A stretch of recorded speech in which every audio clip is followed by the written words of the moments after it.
talk about was just some things that are important to us, and we just want to kind of convey to you guys, and sometimes it's hard to get across in videos or just even being here, you know, especially if you've kind of been here for a long period of time. But one of the things that's highly important to us is a culture, and the culture that we try to implement, and hopefully you guys feel it as you train here, especially not so much if you've never trained anywhere else, you're not going to get a sense of how it's different than other places. People who had the opportunity to train at other facilities, other jiu-jitsu schools, travel a little bit, even if it's just one class, you know, it's when you go in, you get a sense of, man, this is different, or the way they do things are different. Not worse, you know, not good, not bad, just different, you know. So what we've always tried to do was instill a culture of anyone's welcome, you know.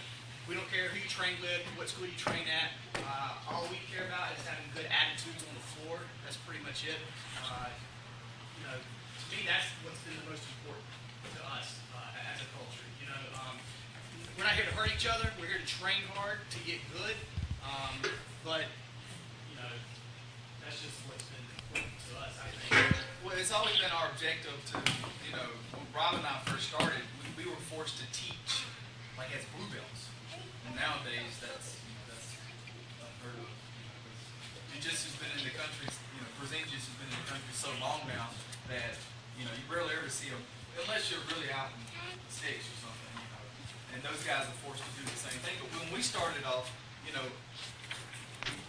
technically we're probably teaching as white belts because literally no one else was around doing it. And in order for us to have training partners, we had to teach those people what little bit we knew, which was really little.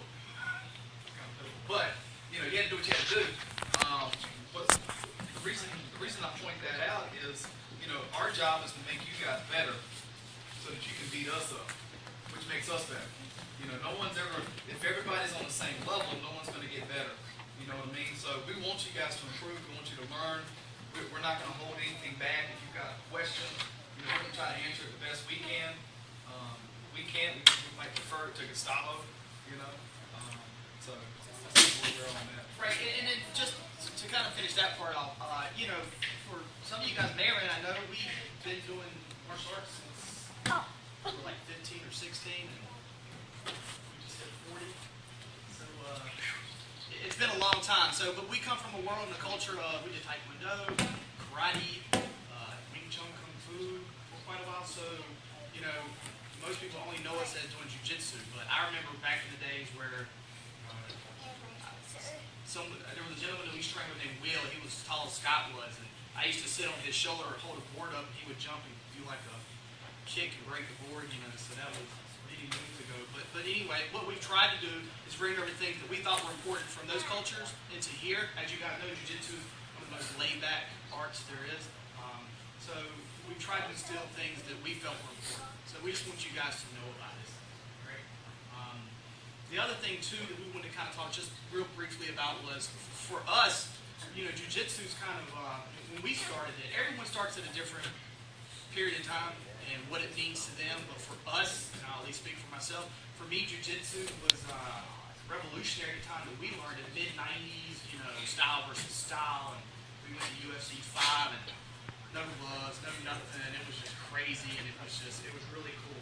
And for us, I've always looked at it more of a street art, self-defense art. You know, nowadays it's sport, and that's cool. We do that as well, obviously, but you know, that's the world that we come from. So we've tried to keep that, especially with our beginner program. We still do self-defense. You know, so we want you guys to know that you know, it's not all about the sport. And I want to do it for a long time, right? I've been doing it for jiu-jitsu 16 years. 16 years now. So, but I want to still do it for another 20 years. And you know, you can't jump forever. You know what I'm saying? But I think in jiu-jitsu, you look at compared to other arts, how many people really train that long consistently? You know, you see a lot of masters, but they're off on the side with their hands in the belts. You know, just doing this. They're not actually training themselves usually. You know, but I want to continue training forever. So again, you know, for us, it's been a lifestyle. It's not just about coming and, you know, doing a couple rolls and leave. It's how you know, not to get too crazy, but it's how you eat, and it's what you do outside of here and in here that's important to us. Part of what I think what Rob's trying to say is that, you know, like for us, for example, this has been something that's been a part of our lives. It's had a great impact in terms of, influences on us outside of our off the mat, where, it helps with our work ethic. It helps with, of course, staying in shape and being good, but keeping our mind sharp. So it's got a lot of, positive impacts for us, for what we've been doing. And the last thing we want to touch a little bit on is we're here to promote folks and kind of give them recognition for their hard work, for their rank, and we've always felt like we have a pretty good reputation in the community. We've been around for a long time, and we want to kind of keep it that way. And you guys are a reflection of that. Not only how you handle yourselves in the community, but also when you go to compete, how well do you do? We don't want to put a white belt in there and he gets slaughtered, or a blue belt, you know what I mean? So we feel like we have standards. We haven't been the most consistent over the years, and we don't do formal testing, things of that nature. But we feel like when we give rank, we feel like that's what you deserve. We've had the fortune to train at, with some big names and Enzo at his academy, and so we feel like we have a good idea of what a blue belt should be, what a purple belt should be. So if we give you rank, you have those guys that I don't want that yet, I don't feel like I deserve it. When we say you deserve it, that's what we feel like, right?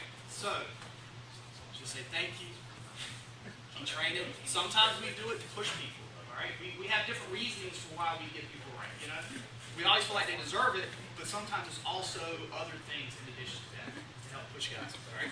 Take it to a next level. You'd be amazed some people get a new belt and they train a lot harder. So, anyway.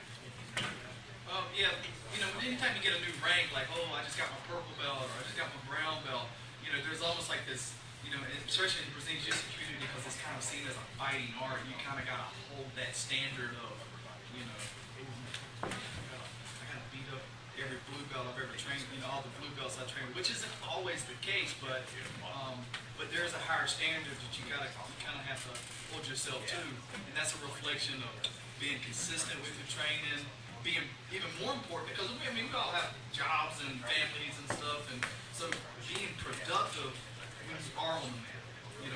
How many of us can train 5 days a week, 7 days a week, 2 times a day? None of us, right? So when you are here on the mats and you're training, being productive with the time you're here drilling until the time's up, rolling, being the last person off the mat, or anything like that, where you make as much use of your time on the mat as possible so that you progress. We don't come because we want to suck at jiu-jitsu. We all want to come and get better at jiu-jitsu. How do we do that? Well, being consistent with training, being productive